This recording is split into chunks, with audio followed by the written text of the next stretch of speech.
I was blessed again this year to be able to spend another birthday with my daughters, Lisa, Debbie, and Shelley, along with my beloved nieces, Kay and Mary from Seattle, and of course my special friend, Verna Dow. We got up early one morning, took 2 cars, and drove south to Yosemite. I feel that Yosemite is very beautiful and God's gift to us. We found a cabin at the south end of the national park near Wawona. And here's the outside of our cabin. We were greeted by a warm, natural wood interior, and we were happy to see some welcoming owls on the walls. And a cup of hot coffee from Lisa. It was such a blessing to see the smiling faces of Kay-Ann and Mary, our 2 Seattle nieces that were down to visit us. The next day, we got up bright and early and drove south to visit the Mariposa Grove of the giant sequoias. They can live up to 3,000 years, and many were growing here well before the Lord Jesus Christ came to earth. One reason they can live this long is because their bark is fire resistant and can survive small burn scars like shown here. Hi folks! A botanist told us that only native shade-tolerant plants grow under these giants. Some are western sword fern, redwood sorrel, Pacific blueberry, but best of all, the beautiful dogwood tree.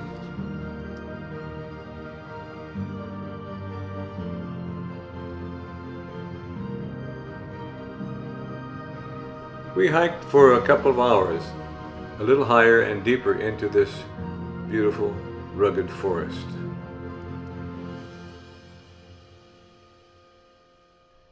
Here is Verna Dow trying to outreach the width of this tree. We learned another interesting fact about sequoia trees. The root system is shallow, but can reach a diameter of 100 to 250 feet from the trunk of the tree. Therefore, the biggest threat to their life comes from toppling due to high winds and falling over. Hi, Kay. We saw evidence of many different life forms here, such as this insect burrow in a fallen pine tree. We continued our hike up to the king of the forest, the General Sherman tree. It is between 2,200 and 2,500 years old and stands over 275 feet tall, almost 30 stories high.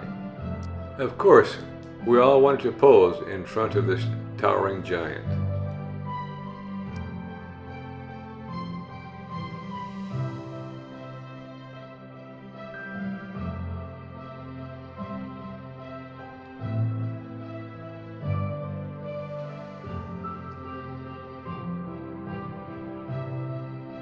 Mary said she loved it. On the way out of the park, we stopped to take pictures of a few lupin. After a fun evening in our cabin, the next morning, we got up early and headed north to our first visit to Yosemite Valley. We stopped at the famous Tunnel View, one of my favorite spots, but we're disappointed to find that it was a foggy morning and we couldn't see very well. However, we did get a view of the whole valley in mysterious fog and a first view of the Bridal Veil Falls. Driving further into the Yosemite Valley, we saw the Merced River. It is fed by the High Sierra Mountains to the east that also feed the Nevada, Verna, and Yosemite waterfall. Here is another view of Bridal Veil Falls from the valley floor.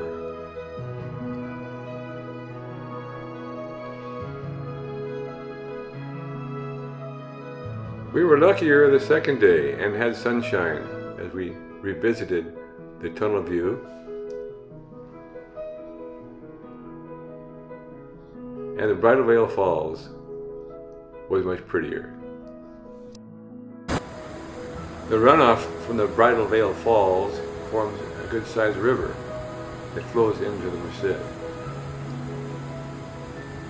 We drove further into the park and had to stop and walk through the meadow that faces the beautiful Yosemite Falls. Yosemite is a massive three-tiered waterfall. It's over 2,400 feet from top to bottom. It's the tallest waterfall in North America. We all had fun taking still pictures, videos, and getting wet at the base of the falls.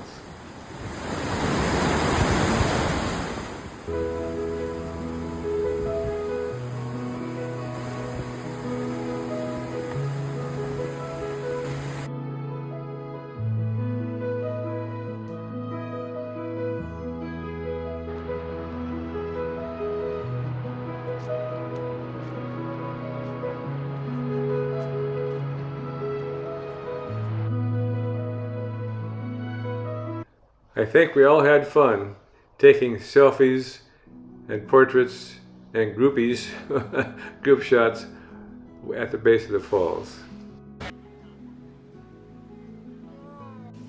And we had to hurry to get some made.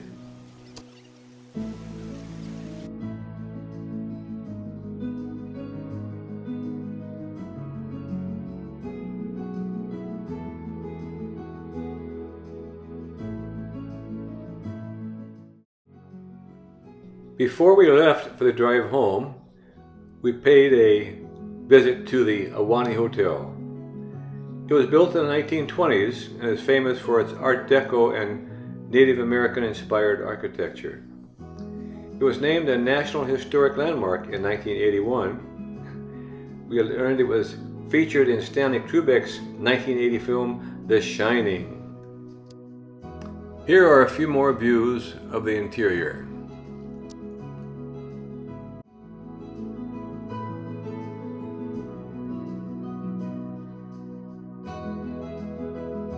We all had to have some Ahwahnee ice cream before the ride home.